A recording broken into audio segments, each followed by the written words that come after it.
Hola a todos, esto es la Biblia en casa y vamos con el versículo correspondiente a la lectura del domingo 15 de enero de 2023, segundo domingo del tiempo ordinario.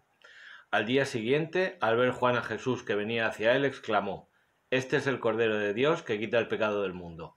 Juan, Evangelio según San Juan, 1:29. Esta afirmación se repite unos versículos más adelante en Juan 1:35, que dice: al día siguiente, lo mismo que empieza nuestro versículo, al día siguiente Jesús pasa, pasa delante de Juan el Bautista, dice que es el Cordero de Dios, no dice lo del pecado del mundo. Al principio se especuló con que el Evangelio según San Juan era una elaboración muy posterior, que no era un verdadero Evangelio, pero detalles como este, por ejemplo, al día siguiente, luego al día siguiente, nos hacen pensar que se trata de un testigo presencial. No tiene por qué mentir sobre esto. También otros detalles, por ejemplo, eran las 4 de la tarde o la hierba estaba fresca, es decir, que se trata de un auténtico testigo presencial.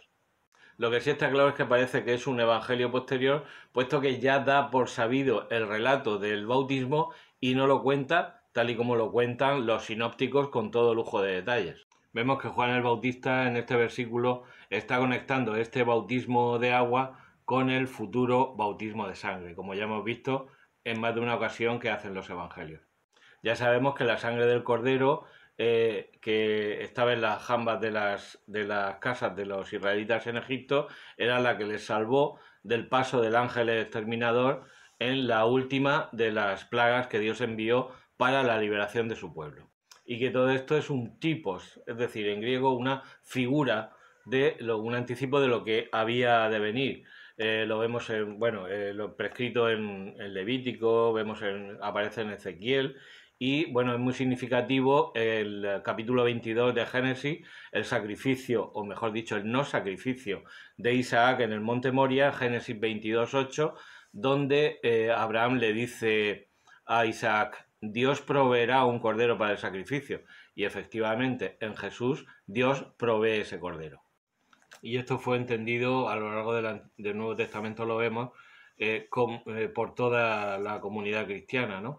Que Cristo es el que quita el pecado del mundo. Lo vemos, por ejemplo, en la carta a los Hebreos, versículo 3, y habiendo realizado la purificación de los pecados, está sentado a la derecha de la majestad del Padre en las alturas. Y muy curioso que el capítulo 7 nos dice que Cristo no necesita ofrecer sacrificios cada día como los sumos sacerdotes, que ofrecían primero por los propios pecados, después por los del pueblo, porque lo hizo de una vez para siempre, ofreciéndose a sí mismo. En la última cena, que es una cena pascual, no hay cordero. ¿Por qué no hay cordero? Porque el cordero es el propio Cristo. Claro, en la Pascua judía se llevaban los corderos, los mataban allí en el templo, se les sacaba la sangre, las vísceras, etc.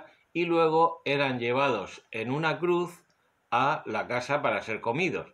Con lo cual, cuando los discípulos vieron a Jesús clavado en la cruz, pues entendieron mucho de lo que San Juan, Juan el Bautista, dijo acerca del Cordero de Dios que quita el pecado del mundo.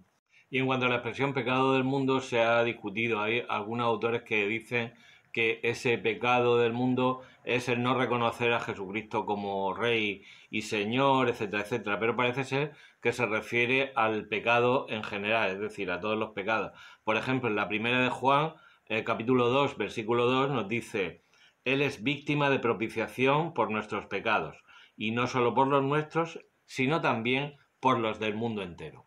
La traducción al latín que hizo San Jerónimo traduce literalmente que quita o que carga con el pecado del mundo.